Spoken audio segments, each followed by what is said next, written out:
ಉದ್ವಯಂ ತಮಸಸ್ಪರಿ ಪಶ್ಯಂತೋ ಜ್ಯೋತಿರುತ್ತರಂ ದೇವಂ ದೇವತ್ರ ಸೂರ್ಯಮಗನ್ಮ ಜ್ಯೋತಿರುತ್ತಮಂ ಅಂತ ಇದು ಮುಂದಿನ ಮಂತ್ರ. ಇದಕ್ಕೆ ಈ ರೀತಿಯಾಗಿ ನಾವು ಅರ್ಥವನ್ನು ಹೇಳಬೇಕು. ಛಾಂದೋಗ್ಯ ಉಪನಿಷತ್ತಿನ 3ನೇ ಅಧ್ಯಾಯದ ಕೊನೆಯ ಭಾಗದಲ್ಲಿ ಭಗವದ್ ಉಪಾಸನೆಯಿಂದ ಅಪರೋಕ್ಷ ಜ್ಞಾನ ಪ್ರಾಪ್ತಿ, ಭಗವತ್ ಪ್ರಾಪ್ತಿ ಇತ್ಯಾದಿಗಳನ್ನು ವರ್ಣನೆ ಮಾಡುವಂತಹ ಭಾಗ ಇದೆ. ಪುರುಷಯಜ್ಞ, ಆ ಪುರುಷಯಜ್ಞವನ್ನು ಮಾಡಿದ್ರಿಂದ ಸಿಗುವಂತಹ ಒಂದು ಫಲ, ಮತ್ತೆ ಆ ಪುರುಷಯಜ್ಞದ ದೀಕ್ಷಾ ಉಪಸದ ವಿಚಾರ, ಕೊನೆಯದಾಗಿ ಭಗವಂತನ ಅಪರೋಕ್ಷ ಜ್ಞಾನ ಪ್ರಾಪ್ತಿ ಮತ್ತು ಭಗವತ್ ಪ್ರಾಪ್ತಿ ಇತ್ಯಾದಿಗಳನ್ನು ಹೇಳುವಂತಹ ಭಾಗ ಅದು. ತತ್ರ ಏತೆ ದ್ವೇ ರುಚೌ ಭವತಃ ಆದಿತ್ ಪ್ರತ್ಯಸ್ಯೇತತಃ ಜ್ಯೋತಿಃ ಪಶ್ಯಂತಿ ವಾಸರಂ ಪರೋ ಯದಿಧ್ಯತೆ ದಿವಾ ಉದ್ವಯಂ ತಮಸಸ್ಪರಿ ಜ್ಯೋತಿಷ್ ಪಶ್ಯಂತ ಉತ್ತರಂ ಸ್ವಃ ಪಶ್ಯಂತ ಉತ್ತರಂ ದೇವಂ ದೇವತ್ರ ಸೂರ್ಯಮಗನ್ಮ ಜ್ಯೋತಿರುತ್ತಮಮಿತ್ಯಗನ್ಮ ಜ್ಯೋತಿರುತ್ತಮಮಿತಿ. ಇದಿಷ್ಟು ಉಪನಿಷತ್ತಿನ ಭಾಗ. ನಾವೀಗ ನೋಡ್ತಾ ಇರುವ ಮಂತ್ರಕ್ಕೂ ಆ ಮಂತ್ರಕ್ಕೂ ಪೂರ್ಣವಾದ ಹೋಲಿಕೆ ಏನಿಲ್ಲ. ಸ್ವಃ ಪಶ್ಯಂತ ಉತ್ತರಂ ಇತ್ಯಾದಿ ಕೆಲವು ಹೆಚ್ಚಿನ ಭಾಗಗಳು ಅಲ್ಲಿ ಬಂದಿವೆ. ಇವೆರಡು ಋಕ್ಕುಗಳನ್ನ ಹೇಳ್ತಾರೆ. ಭಗವಂತನನ್ನು ಉಪಾಸನೆ ಮಾಡಿದ್ರಿಂದ, ಒಟ್ಟಾರೆ ಒಂದು ಇಡೀ ಜೀವನವನ್ನು ಯಜ್ಞ ಅಂತ ಪರಿಗಣನೆ ಮಾಡಿ ಪುರುಷ ಯಜ್ಞೋಪಾಸನೆಯಿಂದ ಮಾಡಿದ್ರಿಂದ ಭಗವಂತನ ಅಪರೋಕ್ಷ ಜ್ಞಾನ ಆಗ್ತದೆ, ಮುಂದೆ ಭಗವತ್ ಪ್ರಾಪ್ತಿ ಆಗ್ತದಲ್ಲ, ಅದಕ್ಕೆ ಸಂಬಂಧಪಟ್ಟಂತೆ 2 ವೇದವಾಕ್ಯಗಳು ಪ್ರಮಾಣ ಆಗಿವೆ ಅಂತ ಈ ಛಾಂದೋಗ್ಯ ಉಪನಿಷತ್ತು ಬೇರೆ ವೇದ ಭಾಗದಲ್ಲಿ ಬಂದಿರುವಂತಹ ಋಕ್ಕುಗಳು ಅಂದ್ರೆ ಪ್ರಾಯ ಋಗ್ವೇದದ ಮಾತುಗಳೇ ಅವುಗಳನ್ನು ವರ್ಣನೆ ಮಾಡ್ತದೆ. ಅದೇನು 2 ವರ್ಣನೆ ಮಾಡಿದೆ, ಅದರ ಪೈಕಿ ನಾವು ಮೊದಲನೇದನ್ನೇನು ಇಲ್ಲಿ ನೋಡ್ಬೇಕಾದಿಲ್ಲ, ಆದಿತ್ ಪ್ರತ್ಯಸ್ಯೇತತಃ ಅನ್ನೋದನ್ನ. ಉದ್ವಯಂ ತಮಸಸ್ಪರಿ ಅನ್ನೋದನ್ನು ಆಚಾರ್ಯರು ಉದ್ಧರಣೆ ಮಾಡಿರುವುದು, ಆ ಉಪನಿಷತ್ತು ಉದ್ಧರಿಸಿರುವುದು ಸ್ವಲ್ಪ ಬೇರೆ ರೀತಿಯಾಗಿದೆ. ಸ್ವಃ ಪಶ್ಯಂತ ಉತ್ತರಂ ಇತ್ಯಾದಿ ರೂಪವಾಗಿ ಬೇರೆ ರೀತಿಯಾಗಿದೆ. ಆದ್ರಿಂದ ನಮಗೆ ಅಲ್ಲಿರುವುದೆಲ್ಲವೂ ಬೇಕಾಗಿಲ್ಲ.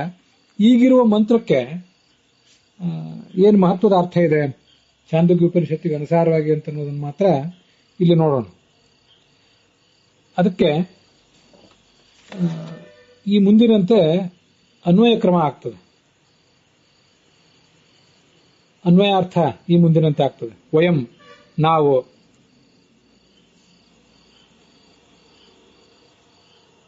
ಉದಾಖ್ಯಂ ಉತ ಎಂಬ ಹೆಸರಿನ, ಉತ್ತರಂ ಜ್ಯೋತಿಹಿ, ಉತ್ತರಂ ಅಂದರೆ ಶ್ರೇಷ್ಠವಾದ, ಜ್ಯೋತಿಹಿ ಅಂದರೆ ಸ್ವರೂಪಾನಂದ ರೂಪವಾದ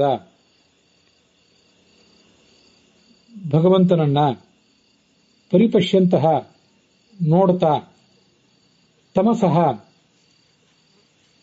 ಅಜ್ಞಾನದಿಂದ, ಕತ್ತಲೆಯಿಂದ, ಪಾಪದಿಂದ ನಾವು ಮೇಲೆ ಬಂದೆವು.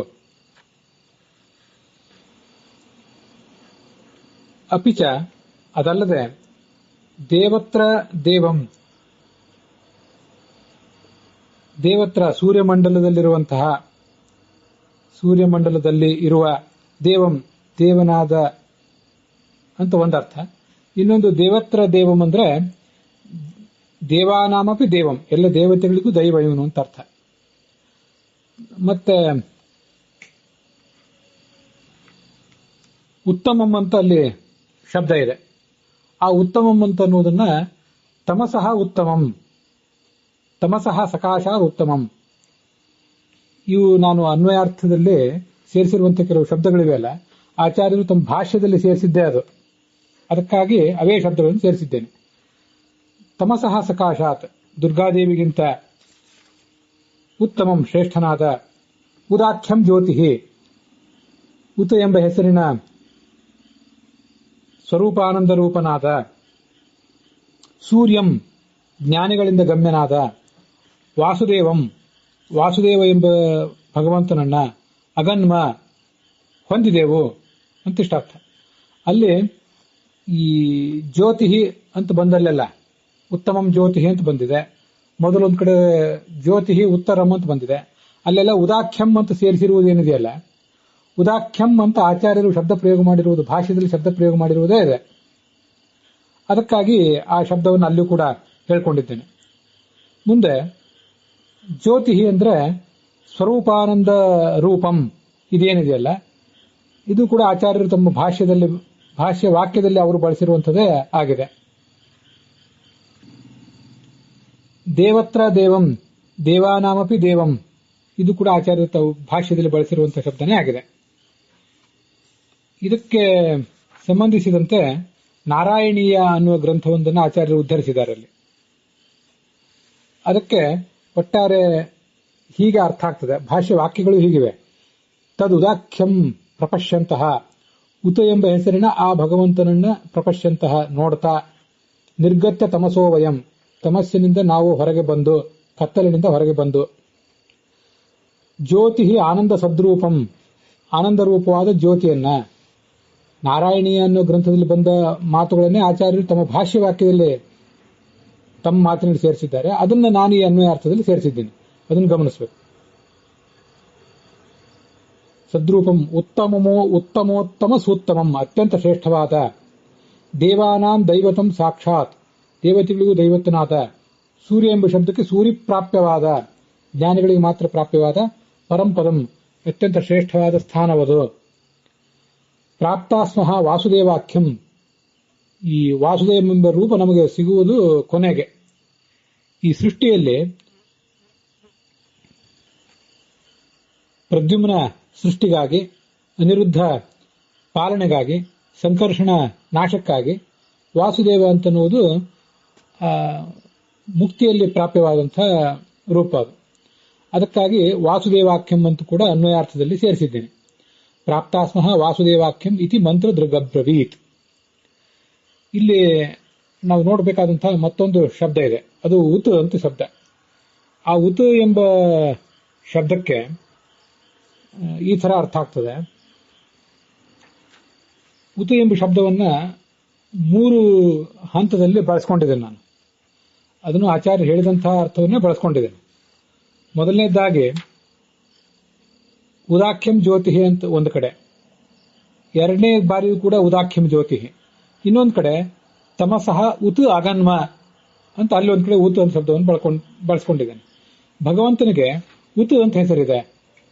ಉದಾಖ್ಯಂ ಜ್ಯೋತಿ ಅಂತ ಆಚಾರ್ಯರು ಭಾಷ್ಯದಲ್ಲಿ ಹೇಳಿದ್ದಾರೆ. ತಸ್ಯ ಉದಿತಿ ನಾಮ ಇತಿ ಶ್ರುತೇಹೇ, ಆ ಭಗವಂತನಿಗೆ ಉತ್ ಎಂಬುದಾಗಿ ಹೆಸರಿದೆ ಅಂತ ಆಚಾರ್ಯರು ಹೇಳಿದ್ದಾರೆ. ಅದು ಕೂಡ ಈ ಛಾಂದೋಗ್ಯ ಉಪನಿಷತ್ತಿನ 1ನೇ ಅಧ್ಯಾಯದಲ್ಲಿ, 1ನೇ ಅಧ್ಯಾಯದ 6ನೇ ಖಂಡದ 6ನೇಯ ಮಂತ್ರ.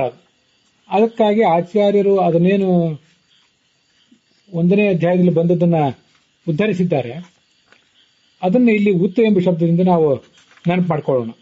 ತಸ್ಯ ಉದಿತಿ ನಾಮ ಸಯೇಷ ಸರ್ವೇಭ್ಯ ಪಾಪಭ್ಯ ಉದಿತಃ ಉದೇತಿಹ ವೈ ಸರ್ವೇಭ್ಯ ಪಾಪ್ಮಭ್ಯ ಏವಂ ವೇದ. ಆ ಭಗವಂತನಿಗೆ ಉತ್ ಎಂಬುದಾಗಿ ಒಂದು ನಾಮ ಇದೆ. ಅವನು ಉತ್ ಯಾಕೆ ಅಂದ್ರೆ ಸರ್ವೇಭ್ಯ ಪಾಪ್ಮಭ್ಯ ಉದಿತಃ, ಎಲ್ಲಾ ಪಾಪದಿಂದಲೂ ಆತ ಮೀರಿದವನಾಗಿದ್ದಾನೆ.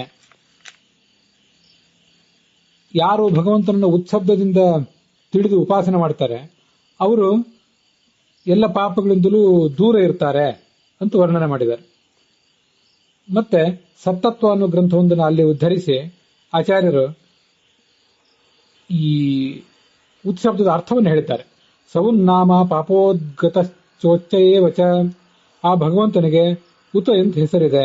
ಯಾಕೆಂದ್ರೆ ಅವನು ಪಾಪೋದ್ಗಹ, ಪಾಪದಿಂದ ಮೀರಿ ನಿಂತವನು, ಮತ್ತು ಉಚ್ಚ, ಎಲ್ಲ ರೀತಿಯಿಂದಲೂ ಶ್ರೇಷ್ಠನಾದವನು, ಹೀಗೆ ಅರ್ಥ ಇದೆ ಅದಕ್ಕೆ. ಅದಕ್ಕಾಗಿ ಈ ಮಂತ್ರದ ಅರ್ಥವನ್ನು ಹೇಳುವಾಗ ಆ ಜ್ಯೋತಿ ಅಂತ ಬಂದಲ್ಲೆಲ್ಲ ಉತ್ತರಂ ಜ್ಯೋತಿ ಅಂತ ಮೊದಲಿದೆ ಪೂರ್ವಾರ್ಧದಲ್ಲಿ. ಉತ್ತರಂ ಜ್ಯೋತಿ ಎಂಬಲ್ಲಿ ಉದಾಖ್ಯಂ ಜ್ಯೋತಿ, ಉತ ಎಂಬ ಹೆಸರಿನ ಜ್ಯೋತಿಯನ್ನು ಅಂತ ಒಂದ್ ಕಡೆ ಸೇರಿಸಿದ್ದೇನೆ. ಅದಾದ್ಮೇಲೆ ತಮಸಃ ಉತ್ ಅಗನ್ಮ, ಉತ್ ಅನ್ನೋದನ್ನ ಒಂದು ಉಪಸರ್ಗ ಅಂತ ಕೂಡ ತಿಳ್ಕೊಳ್ಳೋಣ. ಹಾಗೆ ತಿಳ್ಕೊಂಡಾಗ ನಾವು ತಮಸ್ಸಿನಿಂದ ಮೇಲೆ ಬಂದೆವು, ಅಜ್ಞಾನ ಪಾಪಗಳಿಂದ ನಾವು ಮೇಲೆದ್ದು ಬಂದೆವು ಅಂತ ಅರ್ಥ ಆಗ್ತದೆ. ಅದು ಕೂಡ ಆಚಾರ್ಯರು ಹೇಳಿದ ಅರ್ಥವೇ. 3ನೇ ಅಧ್ಯಾಯದಲ್ಲಿ ಭಾಷ್ಯದಲ್ಲಿ ಆಚಾರ್ಯ ಹೇಳಿದ ಅರ್ಥ ಅದು. ಉತ್ತರಂ ಜ್ಯೋತಿ ಪಶ್ಯಂತಹ ಸ್ವರೂಪಾನಂದ ರೂಪಂ ಪರಿಪಶ್ಯಂತಹ ವಯಂ ತಮಸಃ ಉದಗನ್ಮ. ಮೇಲೆದ್ದು ಬಂದೆವು ಉತ್ ಅಗನ್ಮ ಅಂತ. ಮತ್ತೆ ಅದಾದ ಬಳಿಕ ಅಪಿಚ ದೇವತ್ರ ದೇವಂ, ಅಲ್ಲಿ ಉತ್ತಮಂ ಜ್ಯೋತಿ ಅಂತಿದೆಯಲ್ಲ, ಉತ್ತಮಂ ಜ್ಯೋತಿ ಅಂದ್ರೆ ಉದಾಖ್ಯಂ ಜ್ಯೋತಿ, ಉತ ಎಂಬ ಹೆಸರಿನ ಜ್ಯೋತಿ ಅಂತ ಮತ್ತೆ ಅದನ್ನು ಸೇರಿಸಿಕೊಂಡಿದ್ದೇನೆ. ಹೀಗೆ ಉತ ಎಂಬ ಶಬ್ದಕ್ಕೆ 3 ಕಡೆ ಒಟ್ಟಾರೆ ಅನ್ವಯ ಇದೆ. ಇದಿಷ್ಟು ಅಲ್ಲದೆ ನಮ್ಮ ಗುರುಗಳಾದಂತಹ ಪುರಾಣಿಕಾಚಾರ್ಯರು ಹೇಳಿದ ಅರ್ಥ ಹೊಂದಿದೆ. ತಮಸಃ ಸಕಾಶಾತ್ ಉತ್ತರಂ, ಪಾಪದಿಂದ ದೂರವಾದದ್ದು, ಕತ್ತಲಿನಿಂದ ಪಾಪದಿಂದ ದೂರವಾಗಿ ಮತ್ತು ಕತ್ತಲಿನಿಂದ ದೂರವಾಗಿದ್ದಂತ 2 ಅರ್ಥ ಅದಕ್ಕೆ. ಮತ್ತು ರಾಹುಮಂಡಲಕ್ಕಿಂತ ಮೇಲೆ ಅಂತ ಇನ್ನೊಂದು ಅರ್ಥವನ್ನು ಅವರು ಹೇಳಿದ್ದಾರೆ. ಅದೇ ಈ ಜ್ಯೋತಿರ್ಮಂಡಲ. ಅದನ್ನು ನಾವು ಅಗನ್ಮ ಶಾಸ್ತ್ರದ ಮೂಲಕ ತಿಳಿದಿದ್ದೇವೆ. ಅದೇ ಈ ಸೂರ್ಯಮಂಡಲ. ಆ ಸೂರ್ಯಮಂಡಲದಲ್ಲಿ ದೇವತ್ರ ದೇವಂ, ದೇವೋತ್ತಮನು, ಉತ್ತಮಂ ಜ್ಯೋತಿ ಪರಂಜ್ಯೋತಿ ಸ್ವರೂಪನೂ ಆದ ಸೂರ್ಯ, ಜ್ಞಾನಿಗಳಿಗೆ ಮಾತ್ರ ಗಮ್ಯನಾದ ನಾರಾಯಣ ಇದ್ದಾನೆ ಅನ್ನುವುದನ್ನು ನಾವು ಅಗನ್ಮ ತಿಳಿದಿದ್ದೇವೆ. 2 ಕಡೆ ಅಗನ್ಮ ಅನ್ನೋದಕ್ಕೆ ತಿಳಿದಿದ್ದೇವೆ ಅನ್ನೋ ಅರ್ಥವನ್ನೇ ಪುರಾಣಿಕಾಚಾರ್ಯರು ಬರೆದಿದ್ದಾರೆ. ಆ ಅರ್ಥವು ಗ್ರಾಹ್ಯವಾದದ್ದೇ.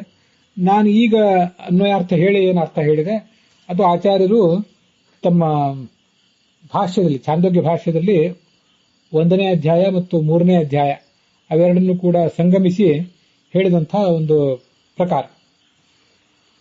ಕೊನೆಯದಾಗಿ ಮತ್ತೊಂದು ಬಾರಿ ಅದರ ಅನ್ವಯವನ್ನು ಮಾತ್ರ ಹೇಳ್ತೇನೆ. ವಯಂ ಉತ್ತರಂ ಉದಾಖ್ಯಂ ಜ್ಯೋತಿ ಪರಿಪಶ್ಯಂತಹ ತಮಸಃ ಉದಗನ್ಮ.